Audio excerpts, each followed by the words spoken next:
Hey there, it's me Red Knight and welcome back to my channel for a heyday video. Now today's video is going to be focusing on the valley.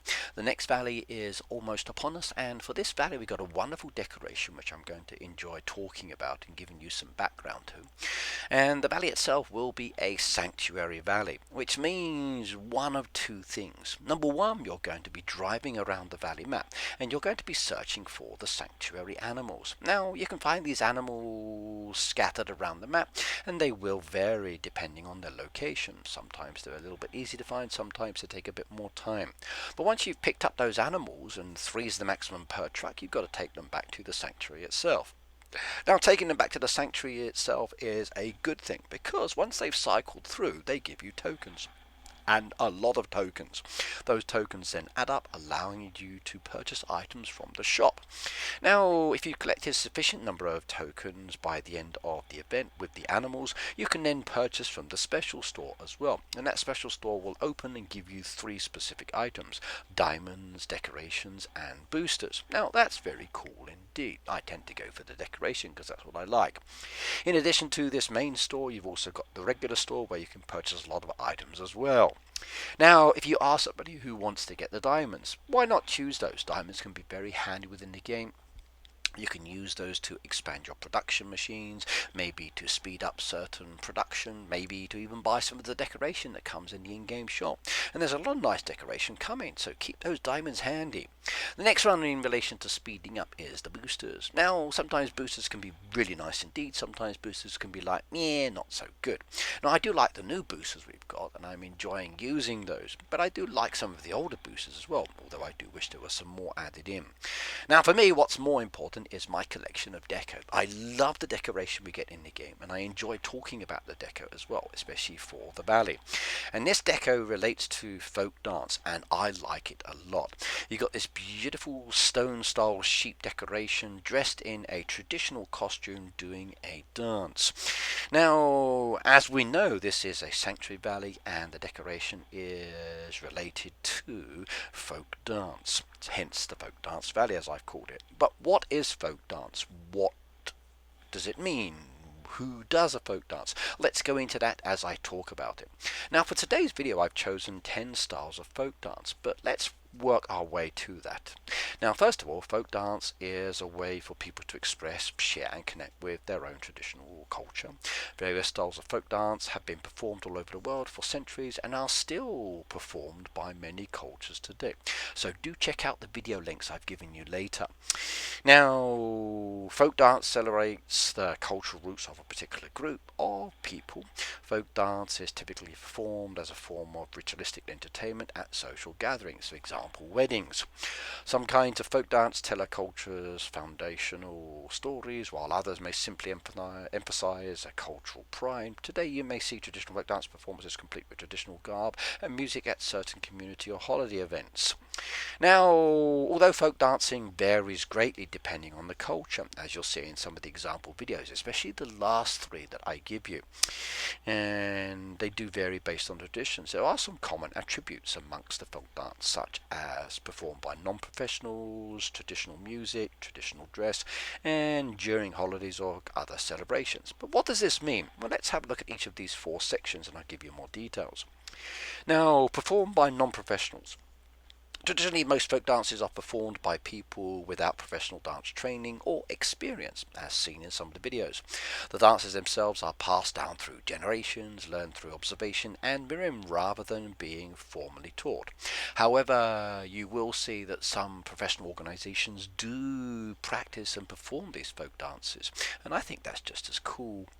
Now, performed to traditional music. Now, most folk dances are performed to the traditional folk music of the respective people. Many of these songs contain lyrical verses that tell a story, but some are strictly instrumental. Now, for some of the video links that I've given you, you'll see that there's a lot of music involved in them, but some of them do actually have voice as well. So listen to what's being said or done, especially when it comes to the actions that they're performing. Performed in traditional dress. Now this is the bit I really do like. Folk dancers may wear their cultural traditional garb or attire for the performance. These clothes underscore the dancer's cultural identity while providing a sense of uniformity with the rest of the folk dance group. Now I love watching folk dance. I've seen a variety of different styles around the world from different places, and I love the costumes specifically. Hence the fact I love the decoration as well because of this. Now the last one, performed during holidays or other celebrations. Now folk dances are often performed at festivals, cultural gatherings or agricultural events. I've enjoyed the agricultural ones, especially the folk dancing that relates to a square dance as an example, and also if I think of the UK, some of the ones down there. Now these are the ones I'm going to be covering. There's 10 styles of folk dance that I'm focusing on in this video, and these will vary again depending on who does it and where it's done. I'm going to be doing the Fandango, the Sirtaki, the Tarantella, the Hora, Kolo, Ceili, the Tinkling, the Polka Dance, the Square Dance, and Weapon dances within this video, and giving you links to watch some of them as well. Right, the first one, the Fandango. Now, the Fandango is a traditional Spanish couples dance, accompanied by clapping, castanets, or guitars. In the 18th century, the Fandango was popular amongst the aristocracy. Now, I did enjoy watching this one. The young couple that did this dance in the video are doing a wonderful job indeed. And I enjoyed the motions as they both do it together. Now, the Sirtaki is a traditional Greek line dance where the dancers perform with their hands over each other's shoulders to form a long human chain.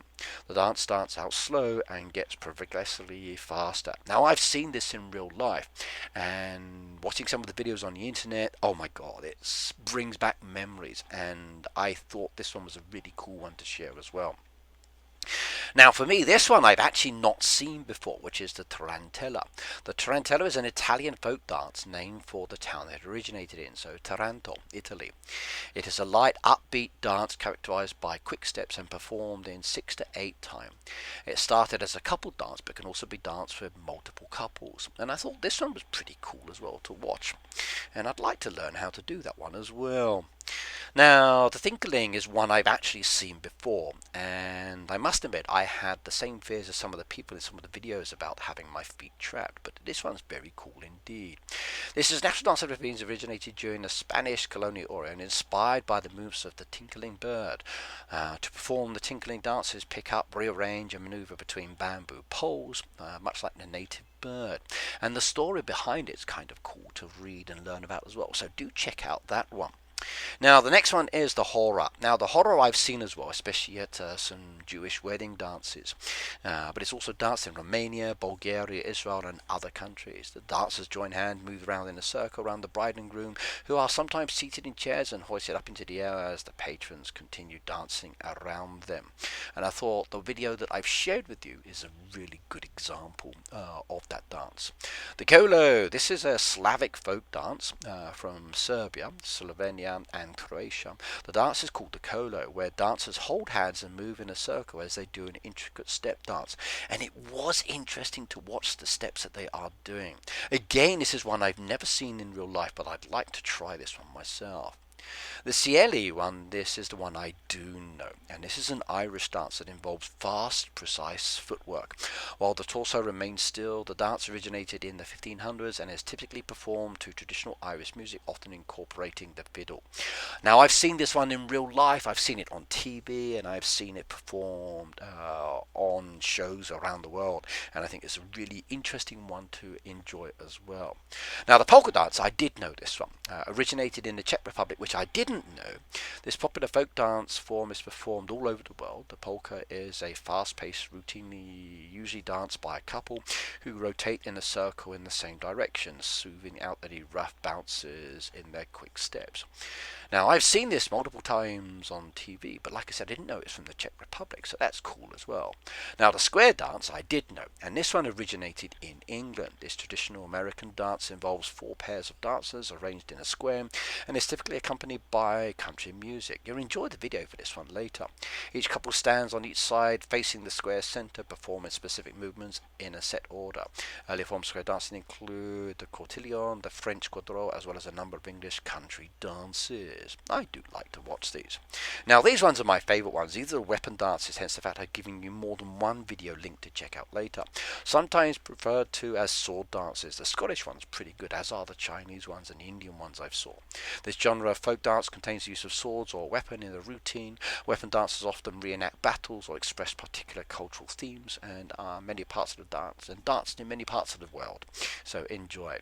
Now for the next few slides you're going to see the dance and a link to specific channels.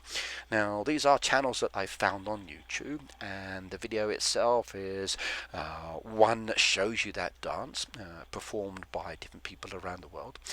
None of these channels are connected, they're just showing you that dance, maybe giving you some information, but it also leads you in the right direction to start looking at the traditional styles that they are highlighting. And I did enjoy them as well. The square dance one, I enjoyed watching that one. That was kind of interesting as well to watch, as I did all of the others. I've seen all of the videos. What I might do is actually copy the links down into the description as well to make it easy for you just to click on it later. Now, the last one here, I've actually given you 3 examples. Like I said, I enjoy the weapon dances or sword fighting ones as an example. And I've given you a Chinese one, very famous one, a Scottish one, and an Indian one. And I hope you enjoy those 3 videos as much as I did watching them. Now this is the valley decoration. Okay, it is a sanctuary valley. This is the deco. Will you be getting it? I don't know, but if you do, I can't wait to see how you use this. The theme for the deco we've got this year is rather interesting, and I'm going to enjoy making more videos. Now if you like my content and you'd like to support me, please do type in code Red Knight, that's R3DKNIGHT, into the green box. Please do this before you make any purchase, and remember, it only lasts 7 days, then you have to do it again. Now what's more important, you see that little subscribe button, please click the subscribe button. That's the most important thing for me, because I'm working towards my next goal of 75,000, then later 100. One day I hope to get that beautiful little plaque that I can put up in my home. There's other videos there to watch as well, and keep your eyes open for more, but either way, see you next time. Bye now.